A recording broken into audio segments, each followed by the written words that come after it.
नमस्कार दोस्तों, welcome back to my Hindi channel. और अब वक्त हो चला है एक कलेक्टिव रीडिंग का।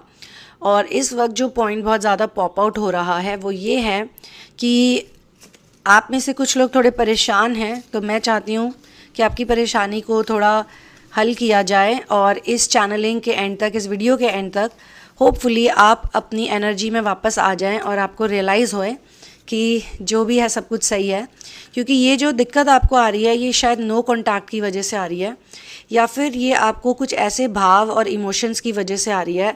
कुछ ऐसी घटनाएं घटी हैं आपके जीवन में, कुछ ऐसे सर्कमस्टांसेस और लाइफ इवेंट्स हुए हैं जिसकी वजह से आपको बार बार ये लग रहा है, कुछ लोगों के चले जाने की वजह से आपको ऐसा लग रहा है कि आप में कोई कमी है। तो अब हम ये जानेंगे कि एग्जैक्टली यहाँ पे क्या प्रॉब्लम हो रही है, क्यों हो रही है, क्यों ये एनर्जी जो बार बार पॉप आउट हो रही है ये क्या कहना चाह रही है। सो यहाँ पे शुरुआत करते हैं टैरो से। टैरो से पहले तो हम ये पूछेंगे कि इस चैनलिंग की सबसे मेन थीम क्या है, इसका मेन एनर्जी क्या है जिस पे अभी हमें वर्क करना है। तो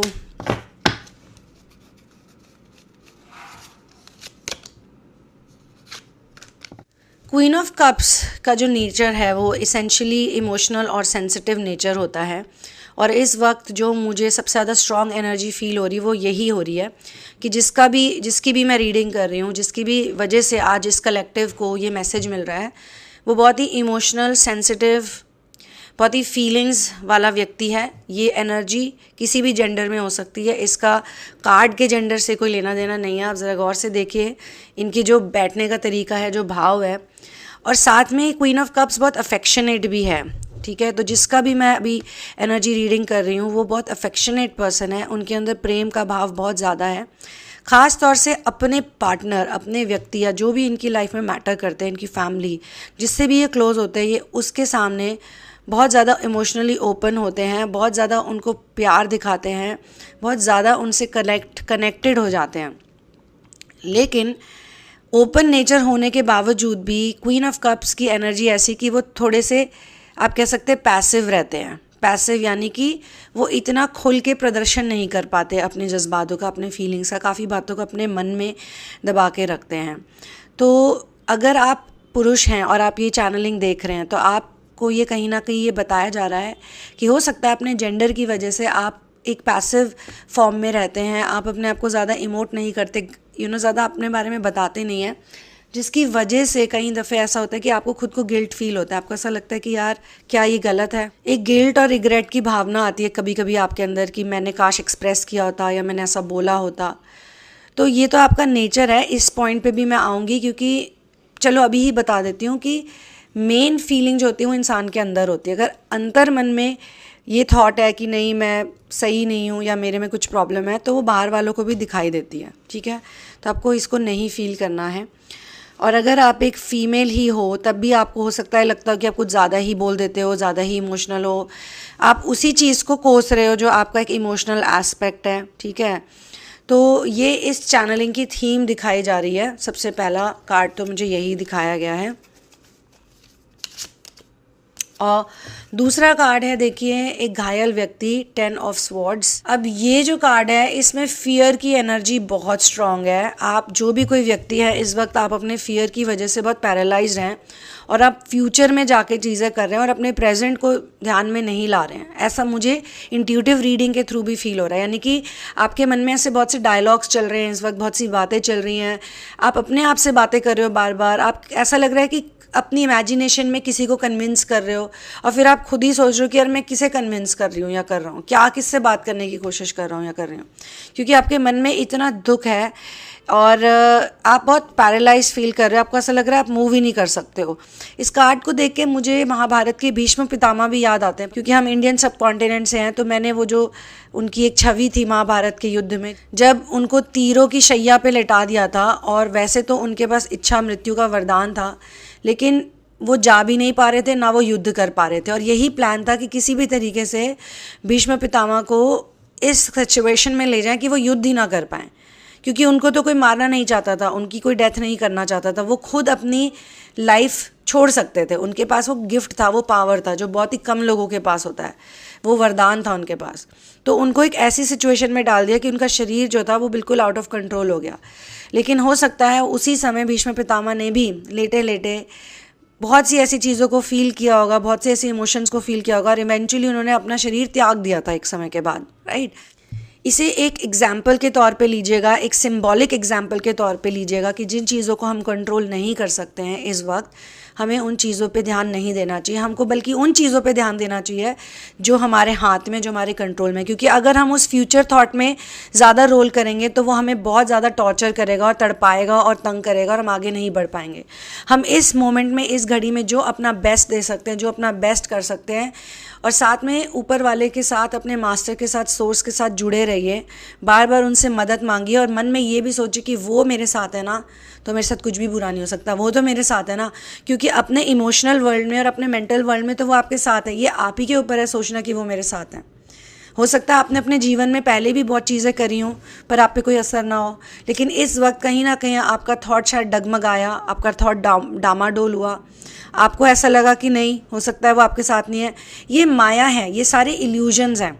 आप में से कुछ लोग ऐसे भी हो सकते हैं जो इस वक्त राहु और गुरु के कंजंक्शन की वजह से परेशान है, जो कि ग्लोबली काफ़ी लोगों को तंग कर रहा है और अक्टूबर तक चलेगा। वैसे तो जून के बाद थोड़ा सा रिलीफ है इसमें, कई लोगों को ज़्यादा रिलीफ भी हो सकता है, और मैं तो कहती हूँ उन सबको रिलीफ हो जाएगा जो जब उन्हें भयावह थॉट्स आएँ, डराने वाले थॉट्स आए, फियर बेस्ड थॉट्स आएँ, तो वो इमीडिएटली उन थॉट्स से अपने आप को डिस्कनेक्ट करके गुरु की शरण में चले जाएं।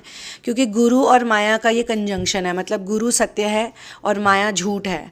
गुरु सत्य है, ज्ञान है, प्रेम है, शरणागति है, और माया क्या है, ईगो, मैं सब कुछ मैं करता हूँ। तो इन दोनों का एक तरीके से साथ में आ जाने का मतलब क्या है कि अगर गुरु स्ट्रांग है तो किसी भी प्रकार की माया से आपका फ़ायदा ही होगा। एक पल के लिए लगेगा कि यार इस माया ने मेरा सब कुछ उजाड़ दिया, बट ऐसा नहीं होगा जब तक आपके पास गुरु का हाथ है। तो मन में आप बड़े स्ट्रांग हो जाइए। कहीं ना कहीं ये एक तरीके का स्पिरिचुअल टेस्ट भी है बहुत लोगों के लिए। मुझे तो ऐसा लगता है कि जो इससे पार पा गए वो बहुत ज़्यादा आगे बढ़ जाएंगे और उनकी लाइफ इतनी ज़्यादा बदल जाएगी सितंबर अक्टूबर के बाद कि वो सोच भी नहीं सकते हैं। तो आप अगर परेशान हो रहे हैं तो मैं आपको सिर्फ इतना ही कहना चाहूँगी कि जिस चीज़ को आप छेड़ नहीं सकते, जिसका आप कुछ नहीं कर सकते, उस चीज़ से बिल्कुल ही डिस्कनेक्ट हो जाओ। मतलब कि जो चीज़ मान लो 10 दिन के बाद होनी है, 15 दिन के बाद होनी है, शाम को होनी है, दोपहर को होनी है, इस वक्त ऐसा कोई आपको नहीं समझ में आ रहा ऑप्शन या कुछ भी, तो आप उसे भूल जाओ, उसे भगवान के भरोसे छोड़ दो, भगवान के हवाले कर दो, और इस चीज़ में ही मगन रहो कि यार वो मेरे साथ हैं, बस दैट्स इट, मुझे और कुछ नहीं चाहिए। ये रीडिंग ऑब्वियसली उन लोगों के लिए जो इनर वर्क करें, जो इन बातों को समझ सकते हैं। ये मटीरियलिस्टिक और संसारिक दृष्टिकोण से बनाई गई रीडिंग्स नहीं हैं। इसीलिए मैं बार बार कहती हूँ कि जितना भी मैं कंटेंट शेयर करती हूँ ये इनर वर्क बेस्ड है। इसीलिए मेरा सौभाग्य भी है कि मैं आप जैसे अमेजिंग लोगों से बात कर रही हूँ इस वक्त, क्योंकि आप लोगों को सिंपल बातों से शांति नहीं मिलेगी, संसारिक बातों से आपको शांति नहीं मिलेगी, आपको इन्हीं बातों से शांति मिलेगी। और इसीलिए हो सकता है आप लोगों की इंट्यूशन की वजह से ही एक ब्रिज की तरह, एक मीडियम की तरह मुझे यहाँ पे रखा गया है। तो आप ही हैं वो जो इस इन्फॉर्मेशन को अपनी रियलिटी में क्रिएट कर रहे हैं। इसके लिए आपको भी बहुत ज़्यादा थैंक यू। अब आते हैं उस मैसेज पे जो मुझे ऑटो राइटिंग से मिला है, और इसमें ये बताया गया कि आपकी जो कुंडलिनी है वो राइज अप हो चुकी है। आपकी कुंडलिनी राइज अप होने की वजह से जो मदर कुंडलिनी है, जो डार्क मदर है, उन्होंने आपको हील किया है, आपकी वुंड्स को हील किया है, आपके घावों को हील किया है, आपको dark night of the soul से निकाला है, आपके डीएनए को हील किया है। क्योंकि जो डीएनए आपको लोगों में दिख रहा है खाने की वजह से, प्रदूषण की वजह से, प्रोग्रामिंग की वजह से, वो तो उनका पोटेंशियल है ही नहीं, ह्यूमन बींग्स का फुल पोटेंशियल है ही नहीं वो। लेकिन आप जैसे लोगों का जो इनर वर्क कर रहे हैं वो अपने फुल पोटेंशियल में है बिकॉज ऑफ मदर कुंडलिनी। तो जो भी व्यक्ति आपको अप्रोच नहीं कर पा रहे हैं, जो भी व्यक्ति आपसे ठीक से बात नहीं कर रहे हैं, या फिर जो भी डर हैं, हो सकता है कि इस वक्त व्यक्ति विशेष की बात नहीं हो रही है आपके मन में, हो सकता है कोई सिचुएशन, कोई इवेंट, कोई सर्कमस्टांस ऐसा है जो आपको बहुत दुखी कर रहा है और आपको लग रहा है कि यार मैं ऐसे में क्या करूं, मेरा क्या होगा, भगवान जी मेरा क्या होगा। तो ऐसे में आपको ये सोचना है कि आप अपने लेवल को अप ही रखिए, आप अपने लेवल को अप ही रखिए, और आप इस पूरी सिचुएशन को अलग तरीके से टैकल कीजिए और अप्रोच कीजिए। इसे आप 3D वे से अप्रोच मत कीजिए, इसे आप अपने इनर वर्क के थ्रू ही अप्रोच कीजिए। और आपको बहुत ज़्यादा ज़रूरी है अपनी जो भी वरीज़ हैं उससे निकलना, अपनी चिंताओं से निकलना आपको बहुत ज़रूरी है और आप ही ये कर सकते हो। तो आपके अंदर जो लव रिलेशनशिप की भावना है उसमें भी आप इस चीज़ को खोज रहे हो। आप अपने रिलेशनशिप तो आप चाहते हो, प्यार चाहना कोई बुरी बात नहीं है, आप भी चाहते हो आपको कोई सही इंसान प्यार करे, आपके साथ रहे, या जो हैं आपकी लाइफ में ऑलरेडी वो थोड़े बेटर हो जाएं, आप ऐसा चाह रहे होंगे शायद, क्योंकि आप 3D वर्ल्ड से इम्प्रेस्ड नहीं हैं। लेकिन मैं आपको एक चीज़ और बताना चाहती हूँ कि यही जो अनकंडीशनल लव है ये हमारे अंदर है, ठीक है। और जो लव रिलेशनशिप आप बाहर इस्टेब्लिश करना चाह रहे हो उसको सबसे पहले आपको अपने अंदर ही इस्टेब्लिश करना होगा। इसीलिए कहते हैं ना, राधा और कृष्ण एक ही हैं। वो इतने ज़्यादा एक हैं कि उनको फिज़िकल रियलिटी में भी अब किसी की ज़रूरत नहीं है। भले ही उन्होंने किसी और से शादी कर ली, दोनों ने, उनको नीड नहीं फील हो रही। सिमिलरली राम और सीता एक हैं, उन्होंने शादी की, बच्चे हुए, जैसे ही बच्चे होने लगे तो वो अलग हो गए, वरना इतने साल वो एक दूसरे के साथ थे, वनवास में साथ थे, हर तरफ साथ थे, हर मुसीबत में साथ थे, राइट। तो दोस्तों, जब भी स्पिरिचुअल असेंशन होता है तो कुंडलिनी राइज अप होती है और वो जो एनर्जी होती है वो धीरे धीरे सारे चक्रों में जाती, सारे चक्रास में जाती है। हर चक्र का एक अपना फंक्शन होता है, उनके अलग अलग रोल्स होते हैं, मतलब अलग अलग चीज़ें वो करते हैं, लेकिन वो अपने आप से स्वचालित होते हैं। लेकिन अगर एनर्जी की कमी होती है तो फिर वही इंसान जिसका बहुत ज़्यादा पोटेंशियल हो सकता है या जो अपने ऑथेंटिक वर्जन में, अपने ऑथेंटिक रूप में रह सकता है, वो नहीं रह पाता। और कई दफ़ा जिनकी कुंडलिनी जागृत नहीं होती उनकी ईगो बहुत ज़्यादा स्ट्रॉन्ग हो जाती है। तो ऐसा हो सकता है कि इस जर्नी में जिसमें आप हो, जब आपकी कुंडलिनी जागृत हो रही थी या उसको ऊपर राइज अप कराने के लिए आपको कुछ ऐसे लोगों से मिलना पड़ा या कुछ ऐसे लोगों के साथ अपनी एनर्जी को किसी तरीके से एक्सचेंज करना पड़ा, जिसकी वजह से वो जो आपकी डॉर्मेंट कुंडलिनी थी या जो रुकी हुई कुंडलिनी एनर्जी थी वो वापस से वर्क करने लग गई, वापस से राइज अप होने लग गई। और वो कई बार तभी होता है जब आपको डार्क मैटर, डार्क कंटेंट मिलता है, कोई बहुत ज़्यादा दुख पहुंचाया गया हो, बहुत ज़्यादा बिट्रेयल हुआ हो, बहुत ज़्यादा पेन हुआ हो, उनकी बातों से आपको बहुत हर्ट हुआ हो, या उनको आपकी बातें बहुत चुभी हों, यानी कि आपकी जो सच्चाई से भरी हुई बातें हैं। अब आप तो सच बोलने वाले इंसान, आप तो स्ट्रेट फॉरवर्ड इंसान हो, और जिसकी ईगो बहुत स्ट्रांग होती है उसके ज़िंदगी में माया का और इल्यूजन का जो प्रभाव होता है वो बहुत गहरा होता है। ऐसा इंसान अपने खिलाफ, स्पेशली अपनी फ़िज़िकल आइडेंटिटी या अपनी ईगो के खिलाफ कुछ भी नहीं सुन सकता। तो इसीलिए बार बार इस चैनलिंग में ये दिखाया जा रहा है कि अब आपको उनके लेवल पे जाने की ज़रूरत नहीं है। अगर उनको आपके पास आना है तो वो आपके लेवल पे आएंगे, यानी कि उनको आपके लेवल पे आने के लिए उस प्रकार का इनर वर्क करना पड़ेगा। हो सकता है वो अपनी इल्यूजन भरी दुनिया में खुद को बहुत बड़ा महान समझ के खुशी खुशी बैठे हों, लेकिन कोई ना कोई ऐसी चीज़ होती है हमेशा, कोई ना कोई टावर मोमेंट ऐसा आता है जिसके बाद उनको ये रियलाइज़ होता है कि जो आप कह रहे थे वही सही था और जो वो सोच रहे थे वो चीज़ सही नहीं थी। अब इसके पीछे कोई ऐसा कारण नहीं है कि मतलब आप कहीं पे जाते हो तो लोगों के साथ ऐसा होता है, नहीं। ये सिंपल सोल कॉन्ट्रैक्ट की बातें होती हैं, क्योंकि आप एक असेंशन जर्नी में हो। आपसे जो भी लोग मिलेंगे, जो आपके कांटेक्ट में आएंगे, वो आपके टच में आएंगे, उन पे कोई ना कोई आपका इम्पैक्ट या असर ज़रूर पड़ेगा। और जैसा कि मैंने कहा, इसमें सुपीरियॉरिटी कॉम्प्लेक्स वाली कोई बात ही नहीं है। ये बड़ी सीधी सी बात है कि आपने तो ऑलरेडी बहुत सफ़र किया है, अब आप इतना सफ़र कर चुके हो कि अब आपको सफरिंग से ही फ़र्क नहीं पड़ता। अब आपको लगता है कि इसी सफरिंग की वजह से मेरा भला हुआ है, तो ये तो अच्छी चीज़ हुई। लेकिन बाकी लोगों को ऐसा नहीं लगता, बाकी लोगों को लगता है कि सफरिंग बहुत बुरी चीज़ है, पेन बहुत बुरी चीज़ है। सो उससे भागने के लिए वो तरह तरह के प्रपंचों में फंसते रहते हैं। और आप जब उनसे मिले तो आपने भी कहीं ना कहीं उनको उन प्रपंचों से, उन माया के रास्तों में जाने से रोका होगा, और इसीलिए उन्होंने बोला कि नहीं, अब हम तुम्हारी बात नहीं सुनेंगे।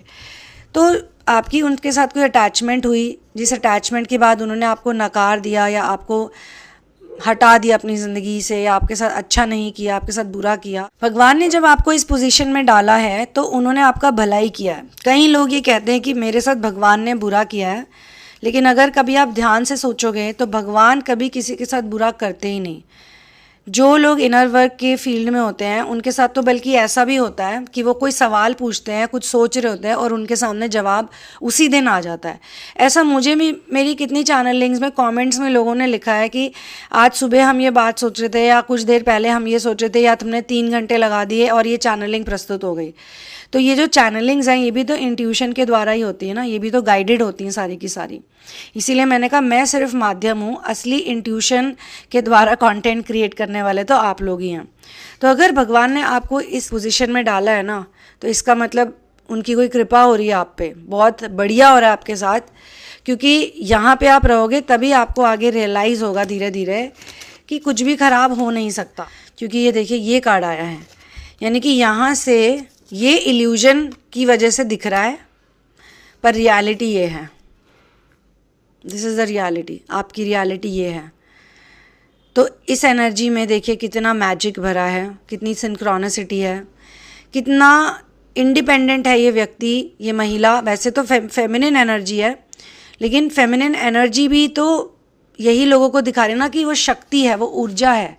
कई लोग ऐसे होते हैं जिनके पास ऊर्जा ही नहीं होती, शक्ति ही नहीं होती, इसलिए वो कुछ कर नहीं पाते। तो जिसके भी अंदर कुंडलिनी एनर्जी जागृत होती है उसके अंदर शक्ति का जागरण होता है, ऊर्जा का जागरण होता है। आपने तो ये सुना ही होगा, energy can not be created nor it can be destroyed, it can only be transferred from one place to another.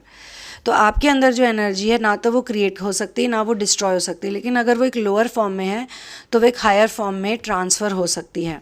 और इन सारी के सारे चक्रास को अलाइन करने के पीछे जो सबसे बेस्ट आसान तरीका है वो है सोलर प्लेक्सस चैंट। क्योंकि सोलर प्लेक्सस यानी कि आपका नेवल चक्रा, ये आपके अंदर ऐसी कॉन्फिडेंस को जागृत करता है कि आपकी कुंडलिनी बोधित हो जाती है, आपकी सुषुम्ना खुल जाती है, आपकी ईदा और पिंगला नाड़ियाँ खुल जाती हैं, आपकी सारी की सारी एनर्जी बॉडी लाइट अप होने लग जाती है। आपको इतना ज़्यादा आनंद आने लग जाता है, आपको ऐसा लगता है कि आपके पास सब कुछ आ गया है, को किसी चीज़ की ज़रूरत नहीं है। और वही तो एक्चुअल स्टेट ऑफ कंटेंटमेंट है। ह्यूमन बीइंग होता ही वही है जो बीइंग फॉर्म में होता है, जो डूइंग फॉर्म में नहीं होता, ठीक है।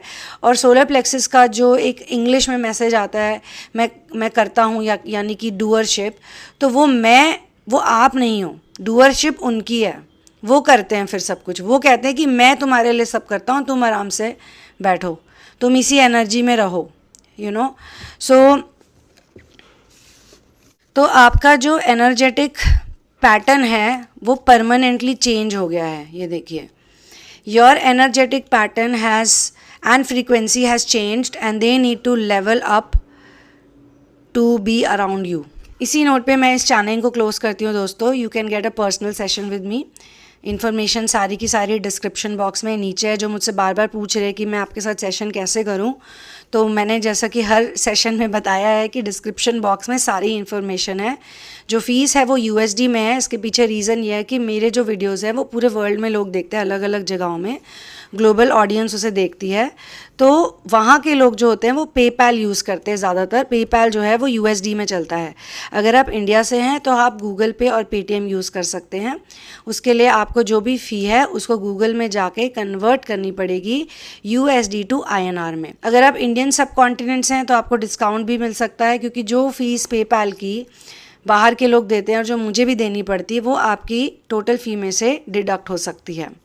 और बाकी जो बाहर हैं उनके लिए भी एक बहुत अच्छी चीज़ है, क्योंकि जो इंडियंस बाहर रहते हैं, ग्लोबली अलग अलग कंट्रीज़ में रह रहे हैं, देखिए उनको भी कितनी अच्छी इन्फॉर्मेशन बाहर रहने के बावजूद मिल रही है। उसके ऊपर उनका एक्सेस है इंट्यूशन के द्वारा, मतलब वो कितने भी दूर हैं फिर भी इन्फॉर्मेशन का एक्सेस उनके पास है। कई दफ़े ऐसा भी होता है कि लोग अपना देश छोड़ के दूर ही इसलिए जाते हैं क्योंकि उनके पैटर्न्स और उनके टेम्पलेट्स कुछ इस तरह के होते हैं। तो उनको लगता है कि शायद बाहर जाके प्रॉब्लम्स को सॉल्व किया जा सकता है, या बाहर जाके कुछ ऐसी लाइबिलिटीज़ को वो सॉल्व कर पाएंगे, कुछ ऐसी रिस्पॉन्सिबिलिटीज़ है जिससे वो निभा पाएंगे, या फिर उनके जीवन में खुशियाँ आ जाएंगी। लेकिन बाहर जाके भी उन्हें दिखता है कि बहुत सारे चैलेंजेस हैं जिनको उन्हें फेस करना है। तो इसीलिए थेरेपी की ज़रूरत पड़ती है और हैंड होल्डिंग काउंसलिंग की ज़रूरत पड़ती है। तो I will see you soon in another one love, peace out and जय श्री राम।